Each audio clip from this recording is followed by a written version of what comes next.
Hey you. Yeah, you. You didn't stumble here by chance. So let's talk. My name is Tyanne, but a lot of people call me Taj. And I'm most known for my loud New York personality. Brooklyn, to be specific. And my unfiltered opinions. And most recently, for being your favorite homegirl. Yeah, because I'm a realtor too. Don't forget that. And the Melanated Mindset is a safe space for unpopular opinions and heated debates amongst the diverse melting pot of those of us that identify as a melanated millennial. Now, I can't speak for y'all, but after seeing what being an adult is really about, nah, I got some things to say. And I know y'all do too. So let's talk about it. Because what's really going on? What is up, y'all? Welcome. If you're new here, welcome back. If you're not, to the Melanated Mindset. What's up, y'all? We made it to another Monday. And before I get started, I just want to thank you for taking the time to share space with me today, because you could be doing anything else, anywhere else, but you chose to be right here with me today, and I am so grateful to have you. Y'all, we are on episode 6. That means we are more than halfway through the season. Y'all know I like to keep each season about 10 episodes. I don't be wanting to overload y'all or myself. And I just feel like 10 is a good number. It's a nice even number. And I just cannot believe how fast this season is flying by. And honestly, it's because this season just flowed. I know for y'all, there may not feel like there's that many changes or differences, but for me, there's definitely been a difference because this is the first season where I did not batch record. Normally, before the season even starts, I already have 4, maybe even 5 episodes recorded, edited, ready to go.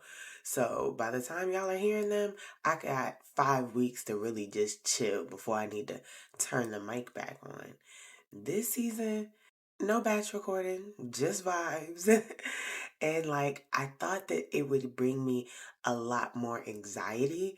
Like, oh my God, every single week I have to record and edit the pod while also recording and editing my YouTube videos and also writing and editing my blog posts. I thought I would feel so overwhelmed.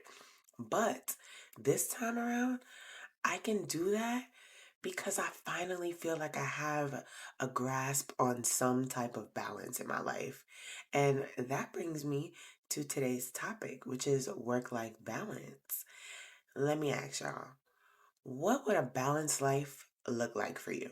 Now, y'all know your girl is never going to miss an opportunity for a shameless plug. Maybe you're an OG part of the tribe and you're just a silent listener who just shows up every Monday and, picks up the gems that I be dropping. Or maybe you're new here and would like to become a part of the tribe, because I would love to have you.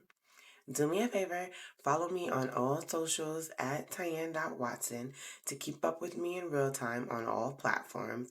And of course, make sure you visit my website, TyanneWatson.com, to see kind of what I've been working on and hints into what's coming next. Every social platform gets a different version of me, but collectively, they make up a big picture. So it's kind of like puzzle pieces.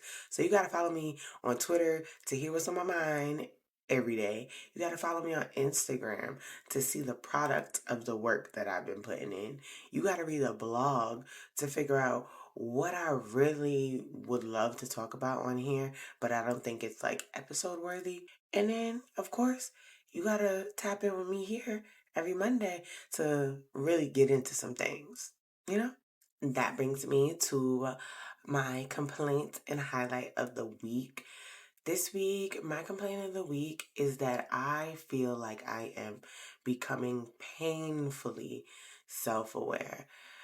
It's like the deeper I go on my spiritual journey, the more I realize it really does all start and end with me.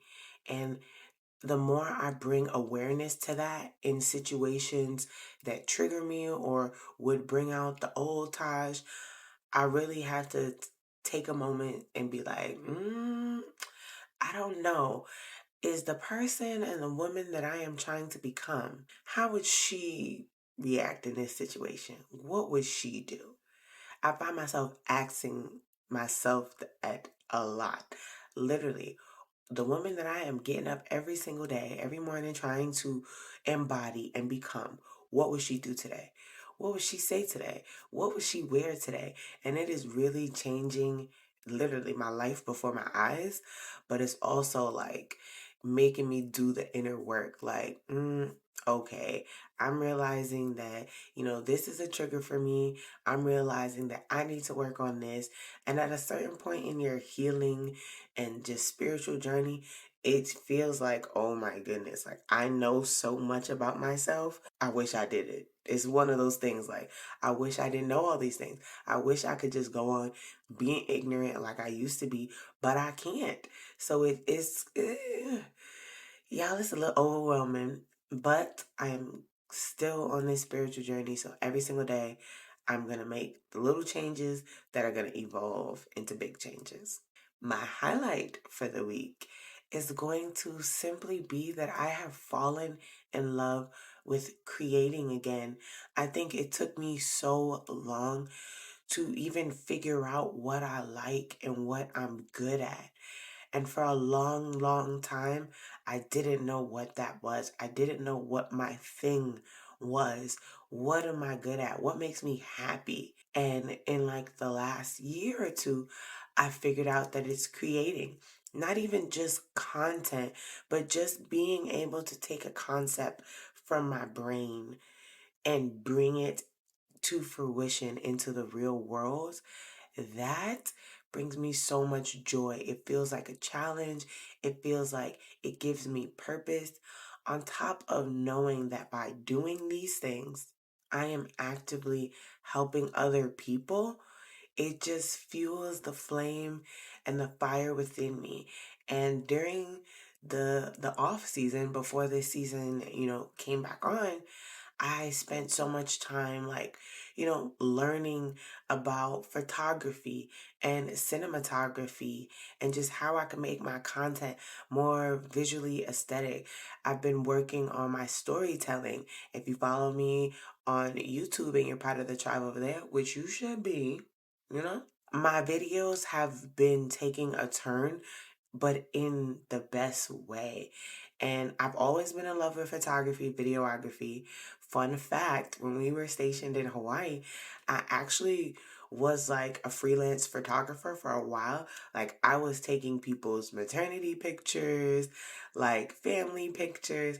I was really getting into it then.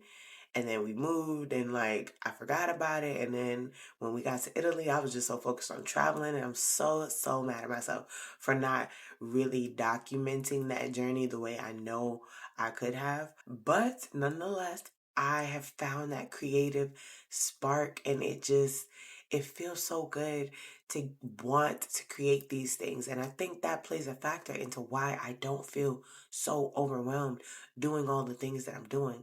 It's because it's what I want to be doing. It feels fun to me.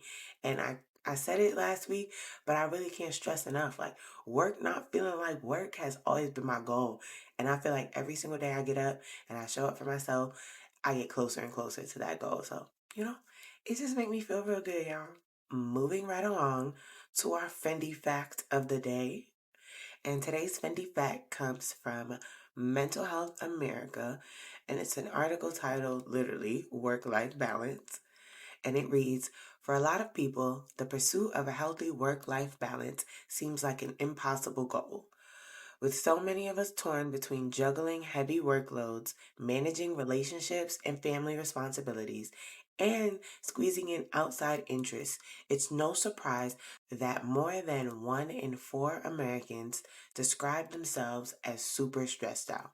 And that's not balanced or healthy. In our rush to quote unquote get it all done at the office and at home, it's easy to forget that our stress levels spike, our productivity plummets. Stress can zap our concentration, make us irritable or depressed, and harm our personal and professional relationships. Over time, stress also weakens our immune systems and makes us susceptible to a variety of ailments from colds to backaches to heart disease.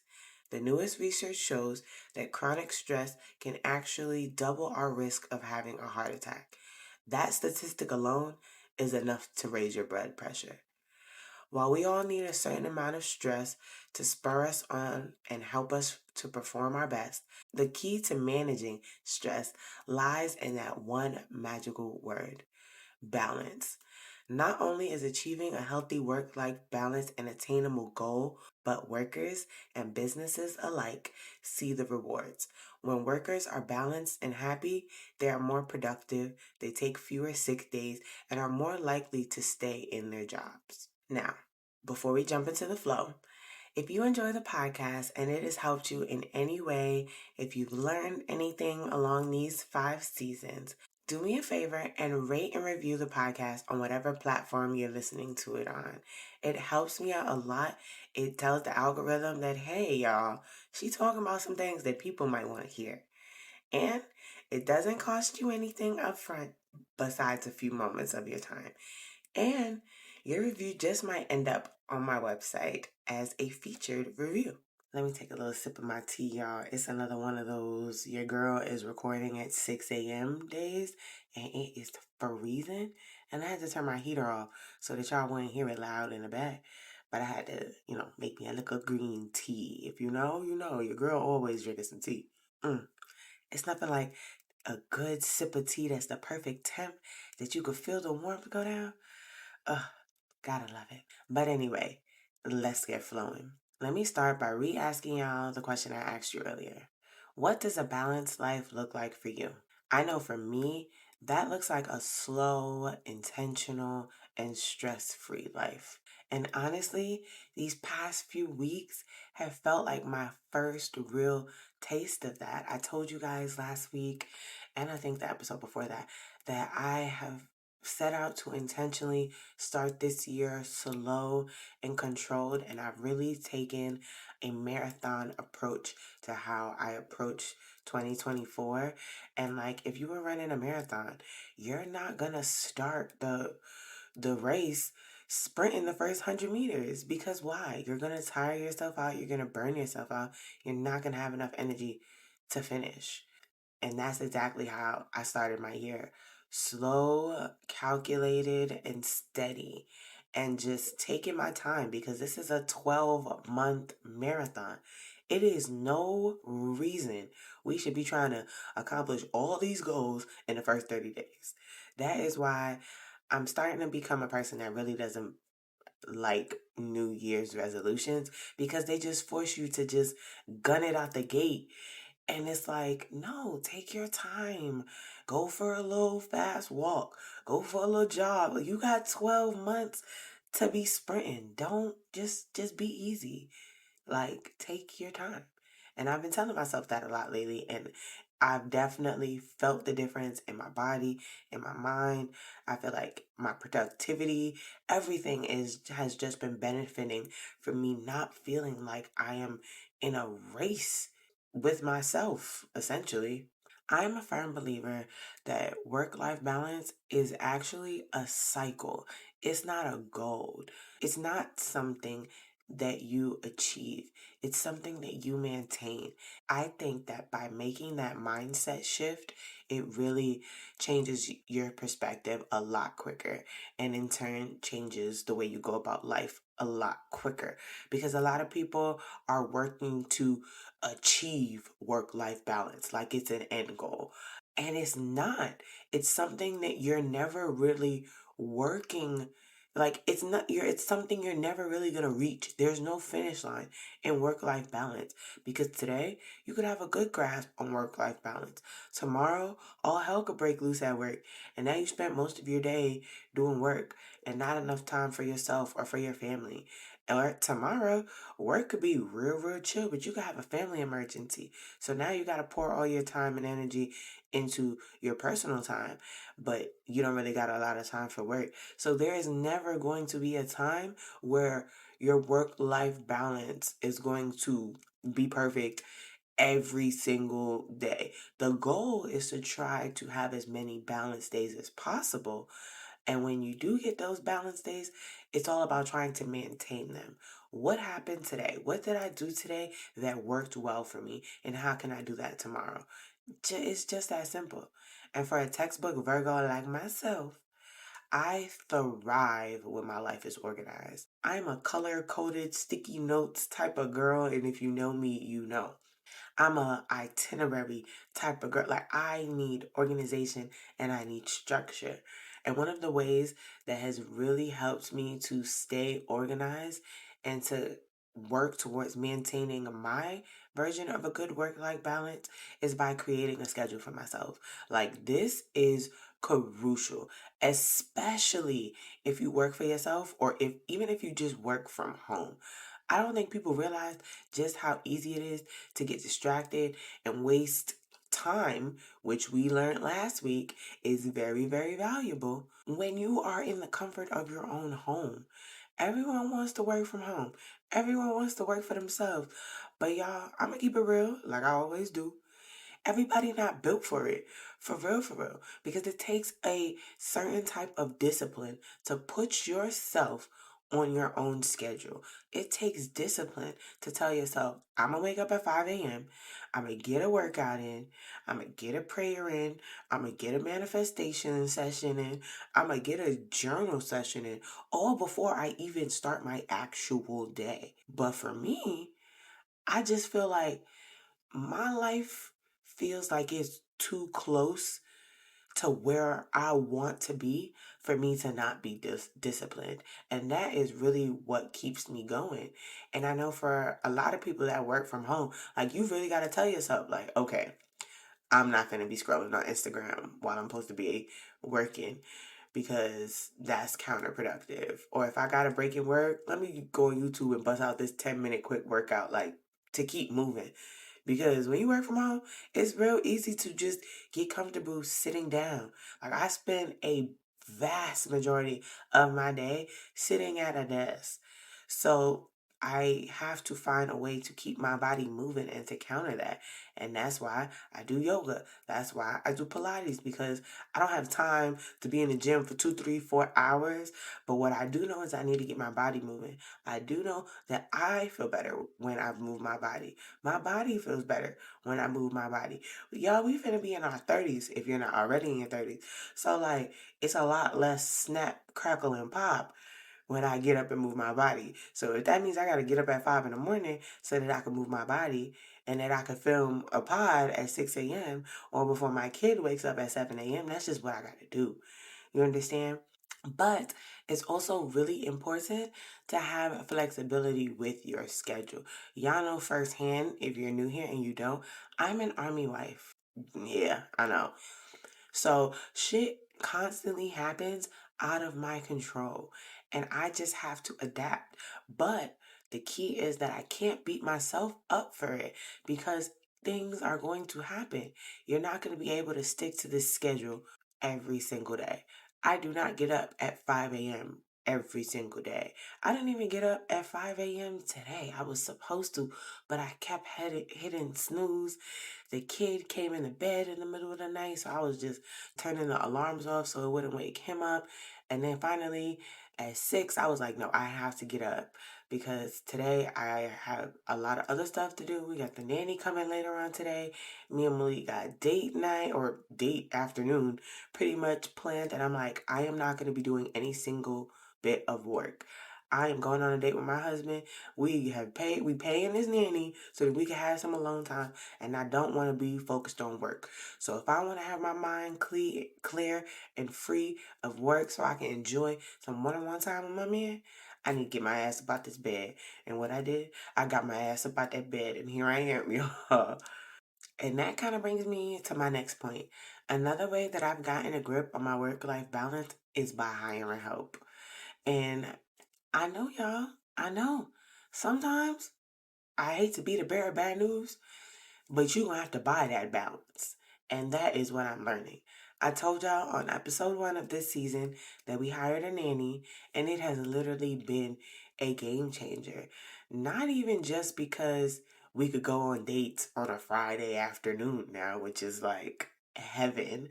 But because now I can have uninterrupted work time. Like the nanny was literally here 2 days ago and she took Xavier to the library for 4 hours and I was able to start filming my next YouTube video. I was able to post a blog post. I was able to do a little mini Instagram dump. Like I have now gotten to the point where I realized I need to pay to be productive because y'all know, but if y'all don't and you're new here, we homeschool our son. So with a 3-year-old running around all day, it becomes very hard for me to stay focused. So by paying and outsourcing for a nanny, it has bought me some of my time back, like we talked about last week. Maybe for you, you don't have any kids, and that's cool too, because F these kids, right? But maybe the help that you need is not hiring a nanny. Maybe it's hiring cleaners, or maybe it's ordering meal preps. Anything that you can outsource that will make your day to day life easier, I'm telling you right now, do it. It will never be a waste of money. It will be the best money you ever spend. Making your life easier is that's your birthright. You deserve to have an easy life. You should not have to work all day and every single day for the rest of your life figure out what we're going to eat tonight. Because, bro, when I say nobody prepared me for that level of adulting and motherhood and wifehood, because I got to feed these little, you know what? Every day, I got to think about what I'm going to feed them every day. And because my son is homeschooled, I can figure out what I'm going to feed him every day, 3, 4, 5 times a day.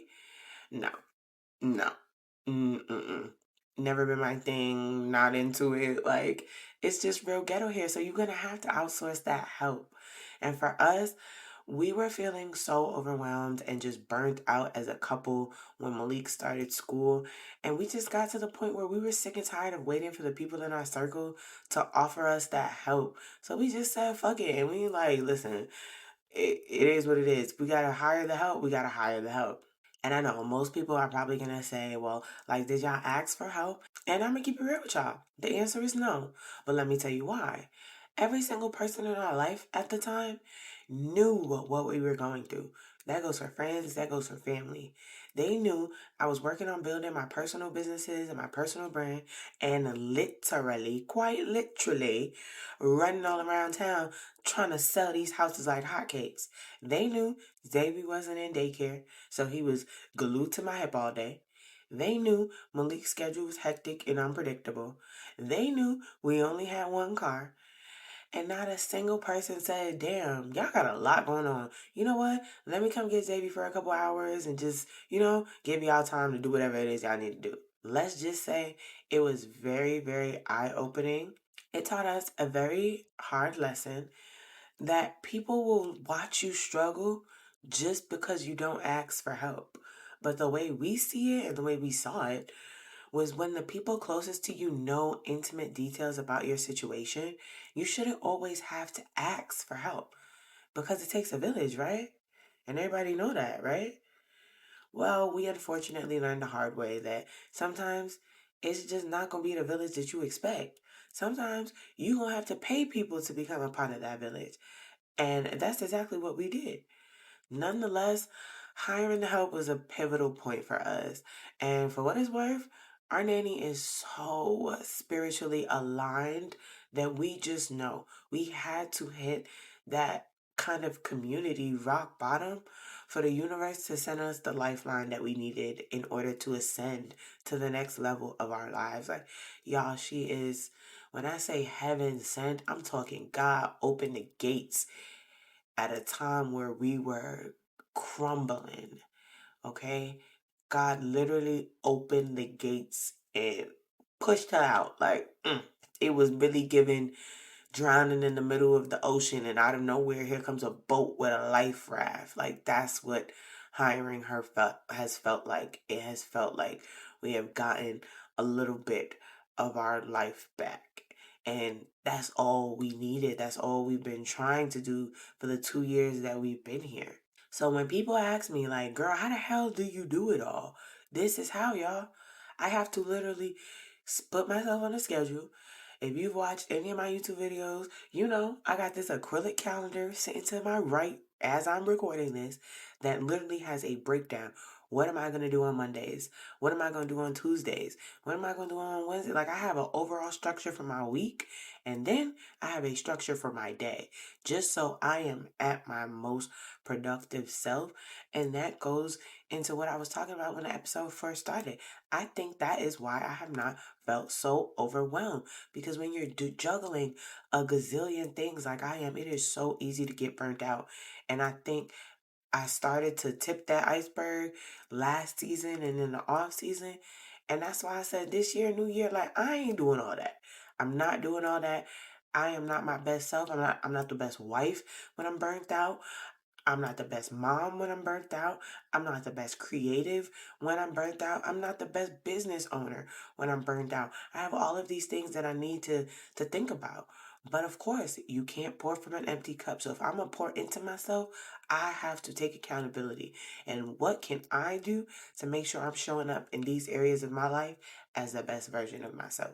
And I keep myself on this schedule as much as I can, and I'm learning to outsource help at all costs. Like, I am not afraid to be in the house without a retwist, without my nails done. If that means that the money that I would have spent on that retwist, the money that I would have spent on my nails, is going to paying a nanny for this week, because I know I'm gonna get uninterrupted hours to myself to either pour into my work or pour into myself. Y'all know I'm a DIY girly anyway. Like, I'm cool with being in the house for a week with no retwist, because when the nanny come, I could wash and retwist my hair then. Like, you get what I'm saying? I am willing to take the money that I would have spent here and buy back some of my time. Like, it work-life balance, literally, you can't avoid it. You want the balance, sometimes you're gonna buy it. And that is just gonna buy you back your time. Like, creating a good work-life balance and understanding that time is the most valuable currency literally go hand in hand. If you don't know, like, why I'm saying that, that was literally last week's episode. It's titled Time is Money. Go listen to it. It was a really good episode, if I do say so myself. Creating a good work-life balance is going to require some sacrifices at the end of the day. But most importantly, your peace of mind should never be one of them. And for me, I know that creating this work-life balance is what's going to give me a peace of mind. So I can't be out here sacrificing that when that's what I'm actually trying to gain from it, if that makes sense. My best piece of advice for anyone struggling to maintain a good work-life balance, or who just wants to achieve a better work-life balance, is to honestly lock in with yourself. Figure out what you're even working towards. And most importantly, constantly and consistently check in with yourself. Are you feeling more stressed out than usual? Does your life feel chaotic? Like, really take the time and figure out why and what's not working so you can make the necessary changes. Because if you don't know what's not working, how are you supposed to figure out what will work? Like, what areas of your life feel good, feel fulfilled? And whatever that area is, whatever that may be, find a way to amplify that. Because at the end of the day, that feeling of fulfillment and just peace, ease, calm, that is what you should be intentionally working toward. I know I am. In conclusion, I'll say this. Don't get so lost in the work part that you forget to enjoy your life. And this is something that I really have to actively remind myself every day. But also, don't get so caught up in enjoying your life that you neglect to actually put in the work. It's easy to book the trip in the name of self-care and mental health, but did you actually put in enough work to reward yourself with that trip? Think about that before you book your next flight. Think about that before you splurge on that new bag or those new shoes. Like, could I spend this money in a way that will actually benefit me in my future? And I'm not saying think of every single decision like that, because sometimes, yeah, fuck it. I want to look good. I want to feel good. Let me book this flight. Let me buy these shoes. But a part of that becoming self-aware that I told you was a little bit painful is realizing I didn't do enough work to reward myself with this. And it's a little chin check. But sometimes you just gotta chin check yourself and realize, like, if I'm gonna live this life, I gotta work too. But at the end of the day, it all comes down to balance. And just that fast, we have made it to our word of the week. And of course, because it's just so on par, this week's word of the week is balance. Because it's important to understand that life is all about balance. You have to balance the work with the fun and vice versa. Try your absolute best not to tip the scale. Sometimes you can't help it. It's going to tip one way or the other, but that's when the work comes in to try to find your way back to that balance. And remember, you won't get the life that you want without putting in the work, and the work you're putting in will be in vain if you don't remember to live your life. Cue outro. And on that note, if you made it this far, thank you for kicking it with me and chopping it up with me. I appreciate each and every one of y'all. The love and the support, it never goes unnoticed or unappreciated. And if you want to join the conversation in real time, make sure that you're following me across all social media platforms at Tyanne Watson. But more specifically, make sure you're following me on Instagram at Tyanne.Watson, because that's where I'll post all of the polls, all of the questions, and conversation starters. That's also where you guys can expect to see sneak peeks and previews into the episodes to come. We on a new season and we on a new level. This gonna be one hell of a ride. I hope y'all are ready. Until then, I'll see you, same time, same place next week for another Melanated Monday. And remember, the goal is to be good and do good. Until next time, peace, y'all.